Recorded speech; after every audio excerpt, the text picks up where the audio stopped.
કાર્યક્રમમાં જોડાય. આપણા શક્તિસિંહ ગોહિલ પણ અહીંયા વધારી ચૂક્યા છે. આપણે ગૌ માતાનું સન્માન કરવાનું છે એટલે આપણે પણ એમાં કાર્યક્રમમાં સૌ અહીંયા બેઠા બેઠા નતમસ્તકે જે બેને આપણાને જે સંસદમાં ગૌ માતાનો રાષ્ટ્રના દરજ્જાવાળી જે વાત કરી છે એના માટે આપણે સૌ બનાસકાંઠા જિલ્લો આખું ગુજરાત અહીંયા ગદગદિત થયું છે. ખૂબ ખૂબ ધન્યવાદ, ખૂબ ખૂબ આભાર.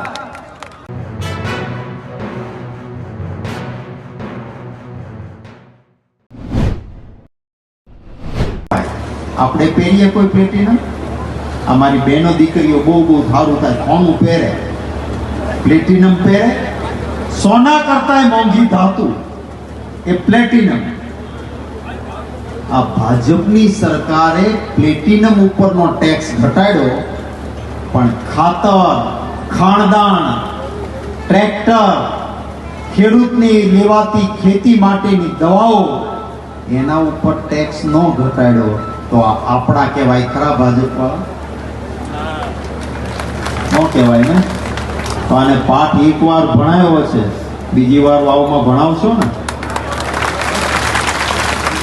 મને આનંદ છે ને સલામ કરું છું કે બનાસકાંઠા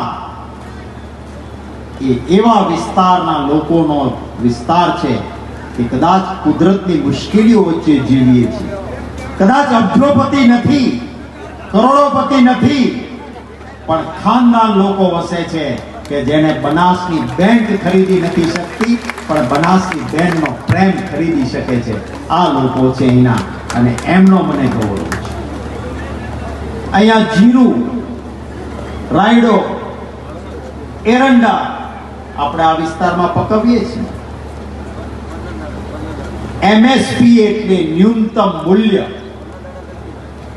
ખેડૂતના ઘરમાં ખેત પેદાશ આવે ત્યારે એને ન્યૂનતમ મૂલ્ય મળવું જોઈએ, ઓછામાં ઓછા આટલા પૈસા મળવા જોઈએ એમ નક્કી કરીને એમએસપી મિનિમમ સપોર્ટ પ્રાઇસ એટલે કે ન્યૂનતમ મૂલ્ય એ સરકારે બાંધવું જોઈએ.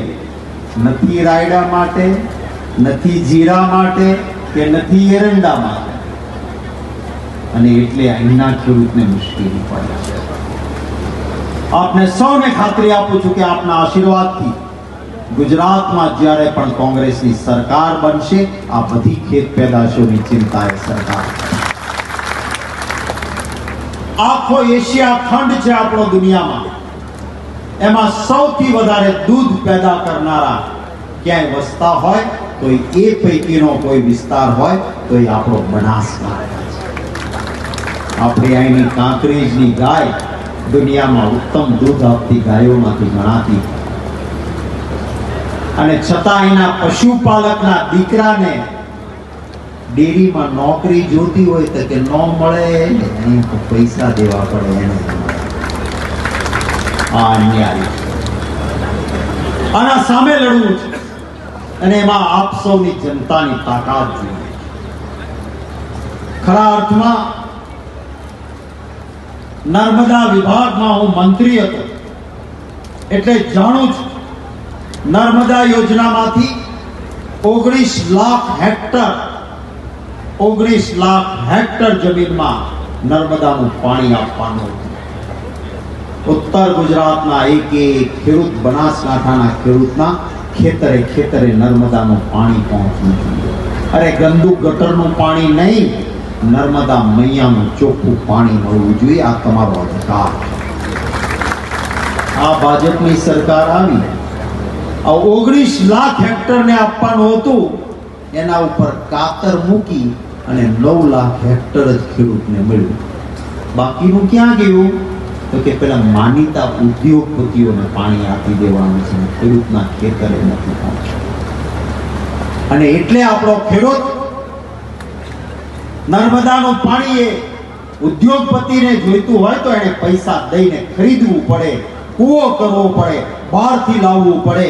પણ મારા ખેડૂતનો નર્મદાના પાણી પરનો અધિકાર હતો, એને ભારતીય જનતા પાર્ટીએ લૂંટ્યો છે એમ કહેવામાં મને કોઈ શરમ નથી. આના માટે આપણે લડવું. મારી આપ સૌને વિનંતી છે કે જે રીતે તમામ સમાજ એક થયા, કોઈ સમાજ બહાર નહીં રહ્યો. જ્ઞાનીબેનની ચૂંટણી આવી ત્યારે તમામ સમાજે યોગદાન આપ્યું. જેમ લંકાની નગરીને ધ્વંસ કરવાની હતી અને ભગવાન રામ સેતુ બનાવતા હતા, તો ઓલું ચકલી મોઢામાં પાંદડું લઈને જઈને નાખતી હતી અને